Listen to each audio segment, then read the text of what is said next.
Bonjour, nous voilà réunis pour ce deuxième épisode où je vais vous parler de trois livres qui m'ont vraiment beaucoup intéressé. Le premier, c'est le Dernier Atlas, qui est une premier tome d'une trilogie ambitieuse de Dupuis, qui nous a habitués depuis quelque temps à se lancer dans des aventures éditoriales vraiment intéressantes, avec du souffle, de l'ambition et à chaque fois des moyens considérables, puisque par exemple ce tome fait 200 pages et c'est le premier d'une trilogie, donc on va avoir au bout du compte 600 pages de bande dessinée pour nous raconter dans un roman graphique une uchronie française. Le Dernier Atlas est en fait quelque chose de très intéressant, puisque donc c'est une bande dessinée politique, mais aussi une bande dessinée de science-fiction, mais aussi une bande dessinée de genre, et elle réunit plusieurs artistes réellement intéressants. Fabien Wellman au scénario, qui avait notamment scénarisé Le Marquis d'Anaon, je ne sais pas si vous vous souvenez de cette bande dessinée de Mathieu Bonhomme, et bien d'autres albums, et qui est un scénariste subtil, capable d'avoir des intrigues véritablement construites, avec des développements intelligents et de vraies subtilités dans la construction du personnage. Il y a aussi Bonneval, voilà, sur lequel j'ai un avis plus réservé, mais qui est intelligent, sans conteste. Tancrel au dessin, et c'est une bonne surprise. Tancrel a un style qui fait, si j'ai envie d'être désagréable, penser au premier Bibi Fricotin, et si j'ai envie d'être plus aimable, penser au premier Tardy, c'est-à-dire une certaine rondeur, une certaine gouaille, une certaine graisse, qui fonctionne à plein dans cette bande dessinée réaliste. Et enfin, Blanchard, qui, on le sait, aux éditions Delcourt, a en charge un nombre incroyable de séries, soit en tant que scénariste, soit en tant qu'inspirateur, soit en tant que directeur éditorial, des bandes dessinées qui sont des bandes dessinées de genre, très clairement assumées, mais avec une excellente qualité éditoriale.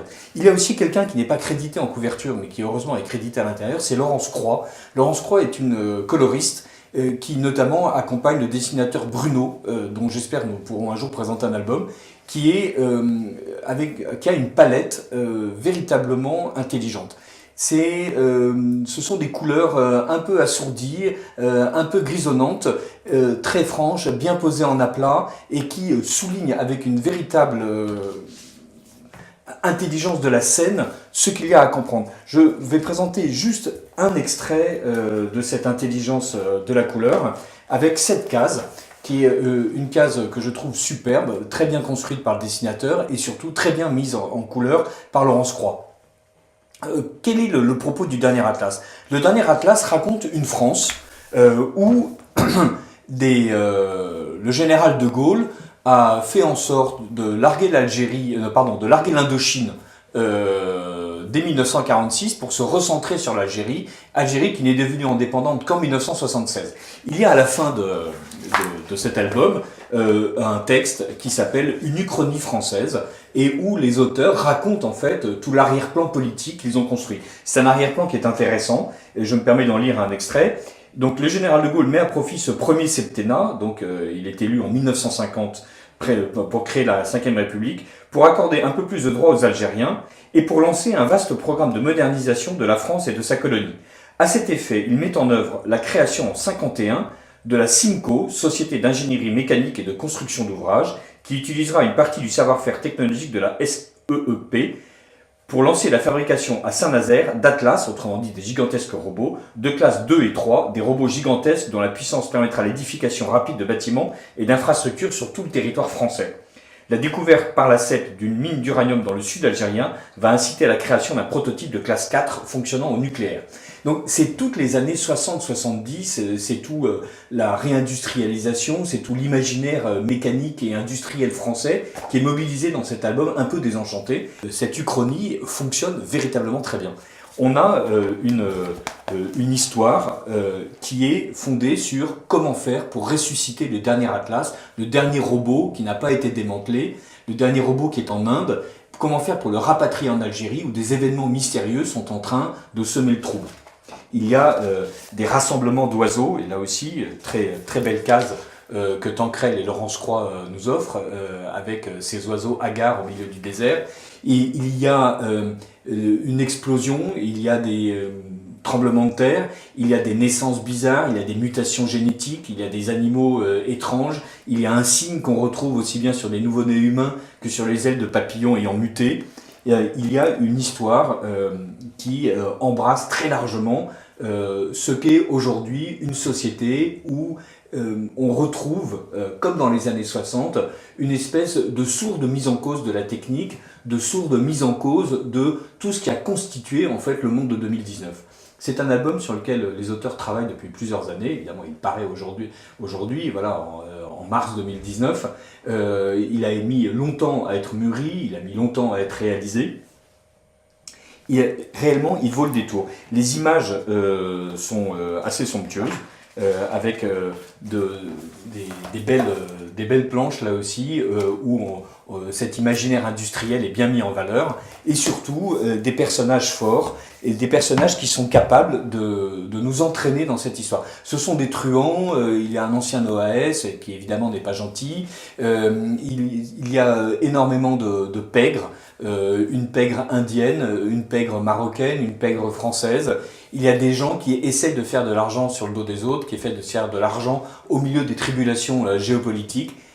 On est au début d'une trilogie. Évidemment, le critique est toujours un peu gêné, comment c'est un pari qu'il vous propose, que les deux autres albums, si ça se trouve, ne tiendront pas la distance.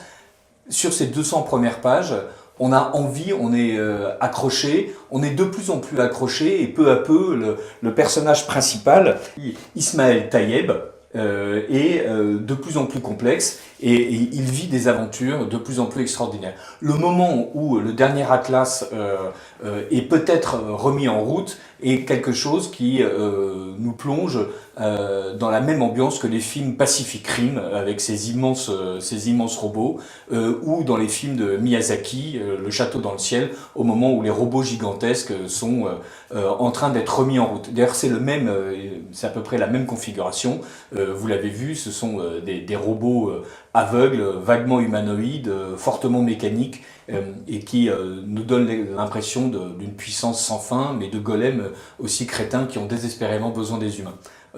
Comment est-ce que l'histoire va évoluer? Comment est-ce que le substrat géopolitique va peu à peu affleurer? Comment est-ce qu'on va basculer ou non dans une fiction totalement politique? L'avenir nous le dira, mais surveillez le dernier Atlas, n'hésitez pas à le lire, c'est un livre plus qu'intéressant.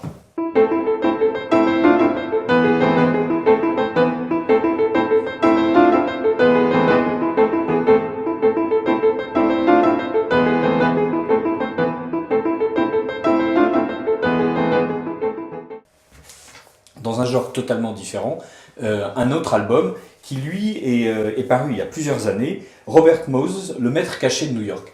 C'est un album que j'ai choisi parce que il est lui aussi politique d'une certaine manière. Donc c'est un album qui est paru en 2014 aux éditions Glénat. Et surtout, il est scénarisé par Pierre Christin. Donc Pierre Christin, vous le connaissez, c'est le scénariste de Valérian et Laureline, entre autres, mais c'est aussi le scénariste qui a accompagné Bilal dans toute une série publiée chez Dargaud, et donc qui culmine avec Partie de chasse, ce magnifique album sur la décomposition de l'Union des républiques socialistes soviétiques.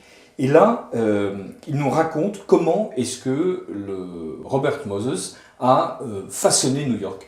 Et Robert Moses façonne New York exactement comme un Le Corbusier aurait aimé façonner Paris. Donc c'est cette espèce de démesure du modernisme qui n'hésite pas à raser des pâtiers entiers de maisons et qui mélange à la fois capitalisme, hygiénisme, souci du pauvre, bien-être des classes moyennes, et en même temps une hubris totale dans la manière de croire aux vertus de l'autoroute et de l'automobile comme facteurs émancipateurs et moraux.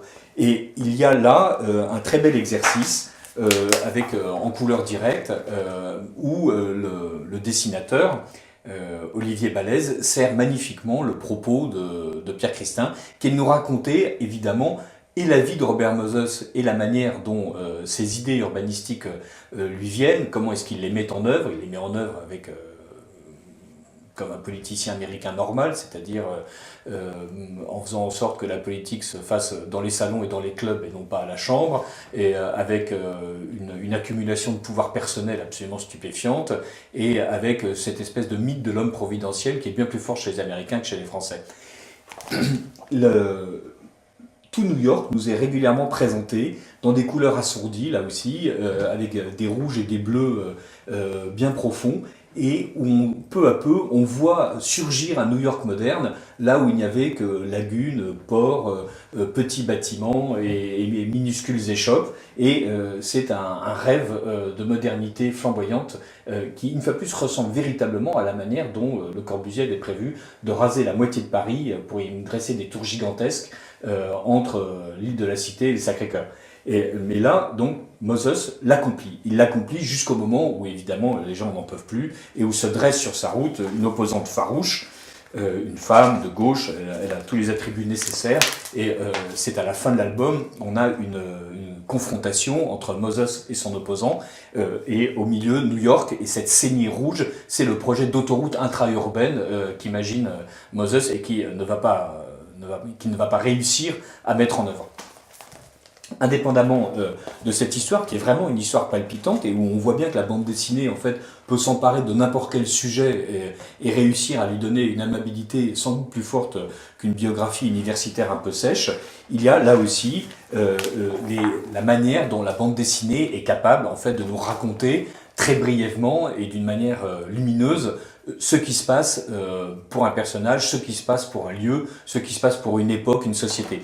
Ici, c'est par exemple la manière dont Moses a croisé 5 maires, 6 gouverneurs de l'État de New York et 7 présidents des États-Unis. Donc c'est sur ce fond de bannière étoilée, c'est l'intégralité des hommes politiques qu'on connaît, alors que Moses on ne le connaît pas, qui sont sur le devant de la scène, pendant que lui est d'une certaine manière de l'autre côté du drapeau américain.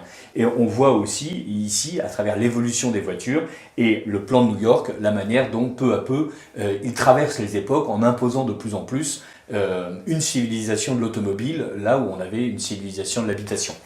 Et il y a d'autres images qui sont vraiment intéressantes, où on voit par exemple ici la manière dont les récitatifs dont nous parlions la dernière fois sont utilisés. Cette bande dessinée est clairement une bande dessinée, elle est vendue comme telle, elle est considérée comme telle. Il n'y a pas un seul phylactère, il n'y a pas une seule bulle, et donc on voit bien que le récitatif illustrant l'image n'est absolument pas quelque chose qui permettrait de ne pas caractériser la bande dessinée ou de considérer qu'il ne s'agit que d'images légendées. Il y a là une succession de tableaux-teints, avec d'ailleurs une discontinuité dans les thèmes et dans les enchaînements, c'est-à-dire il n'y a pas véritablement une séquentialité, la narration n'est continue que parce que le récitatif lui-même est continu, et chaque image, elle, est quasiment indépendante. Donc là aussi, il faut bien considérer que la bande dessinée n'est pas uniquement la manière dont un album de Tintin se raconte, mais qu'il y a d'autres manières de pratiquer la bande dessinée. Et il y a, par rapport à ce que nous disions la dernière fois, une planche qui est tout à fait intéressante, c'est plutôt une double planche, voilà, une double page, où on voit bien que dans la manière qu'on a de lire une bande dessinée, il faut s'intéresser à tout ce qui se passe sur la planche. Parce que cette image-ci et cette image-là, en fait, se répondent parfaitement. L'histoire qu'on nous raconte est ici subtilement résumée, puisqu'on a là une partie du vieux New York avec ses petits immeubles, ses petites échoppes, sa disparité géographique et sa disparité architecturale. Et ici, au contraire, on a le New York rêvé de Robert Moss avec un complexe culturel. Ici, donc le New York tel que le rêvent les défenseurs de New York, et là, le Lincoln Center, à propos duquel on a pu parler de rigor mortis architectural. Donc, on oppose ici, à travers l'histoire qui raconte l'un des derniers combats de Moss, ce que Moss veut détruire et ce dont Moss rêve. Très bon album, pas facilement disponible, il vaut mieux le commander à son libraire. Voilà, je ne suis pas certain qu'il a eu un succès immense, mais très bon album à posséder dans sa bibliothèque. Dans les albums à posséder dans sa bibliothèque et dans un genre totalement différent, voici Martin Milan. Martin Milan est une bande dessinée qui naît dans les années 60 et qui est la première création totalement autonome de Christian Godard. Christian Godard est aujourd'hui un vieux monsieur, je crois qu'il a passé 80 ans, il est toujours de ce monde, et il a rédigé ces histoires, il les a dessinées, il les a de mieux en mieux dessinées, et puis il a fini par en déléguer certaines à un Espagnol, si je ne m'abuse, qui s'appelle Ribera. Et donc, il y a au moins 3 bandes dessinées majeures dans sa production. C'est d'une part Martin Milan, d'autre part Norbert Écari, et enfin Le Vagabond des Limbes. Le Vagabond des Limbes est une bande dessinée de science-fiction qui s'étale sur plusieurs dizaines d'albums. Les premiers sont enthousiasmants, avec un imaginaire tout à fait surprenant et une manière là aussi très libre de parler de politique, de religion, de société, de sexualité évidemment. Comment parler société sans parler sexualité. Et il y a peu à peu une espèce d'emballement, si j'ose dire, onirique. Et ce fait que Le Vagabond des Limbes est une série qui est estimable au début, mais qui finit par partir en eau de boudin, soyons francs.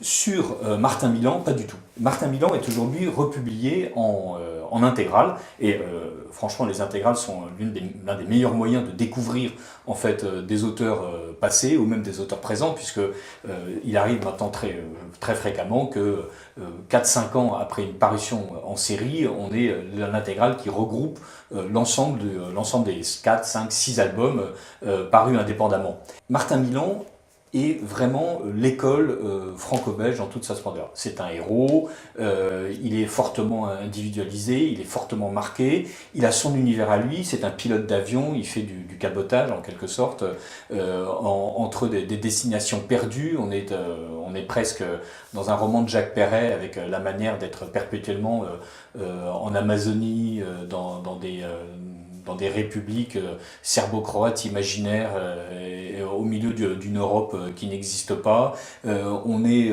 toujours sur les îles dans le Pacifique. On est ailleurs, on est là où quelqu'un peut vivre petitement. On est presque aussi dans Théodore Poussin, mais avec un humanisme, une volonté de redresser les torts, qui est très spécifique à Martin Milan, parce que contrairement à Jean Valardy ou à Marc Dacier, donc deux héros de Spirou qui sont fermement installés dans la société, on sent bien que Martin Milan est sur les marges. Il est sur les marges et il nous propose des aventures qui sont d'un classicisme franco-belge parfait, avec ce qu'il faut de coups de poing, de jeux de mots aberrants. Achille Talon est presque inférieur à Martin Milan sur certaines planches, avec des jeux de mots absolument atroces, mais évidemment tout à fait délectables. Et il y a aussi des cases qui sont bien dans la tradition de la bande dessinée franco-belge, la gigantesque bagarre. Les premières histoires qui sont rassemblées ici ne sont pas forcément les meilleures, j'ai une drôle de manière de vous vendre cet album, mais ce serait vraiment une pitié que Martin Milan ne continue pas. Donc, c'est un auteur à découvrir, il a comme d'habitude un très bon dossier introductif, c'est un auteur qui a réussi à bâtir une œuvre tout à fait personnelle, et peu à peu, Martin Milan va nous entraîner dans des vraies considérations sur qu'est-ce que c'est que l'amour, qu'est-ce que c'est que l'amitié, qu'est-ce que c'est que le sacrifice, avec là aussi un petit parfum libertaire qui parfois se trompe de cible, mais avec des moments d'émotion intenses qui sont rares en bande dessinée et que Martin Milan réussit, et surtout son créateur, Christian Godard, réussit à faire passer dans une production destinée au grand public. Voilà, c'était aujourd'hui les 3 albums, dont 2 qui viennent de paraître, que j'avais envie de vous présenter, et j'espère la prochaine fois, même je suis certain que la prochaine fois, nous parlerons surtout de noir et blanc, avec des albums rassemblés autour de cette thématique de qu'est-ce que c'est que le noir et blanc, et pourquoi est-ce que le noir et blanc est terriblement efficace aujourd'hui que la couleur existe. Merci beaucoup.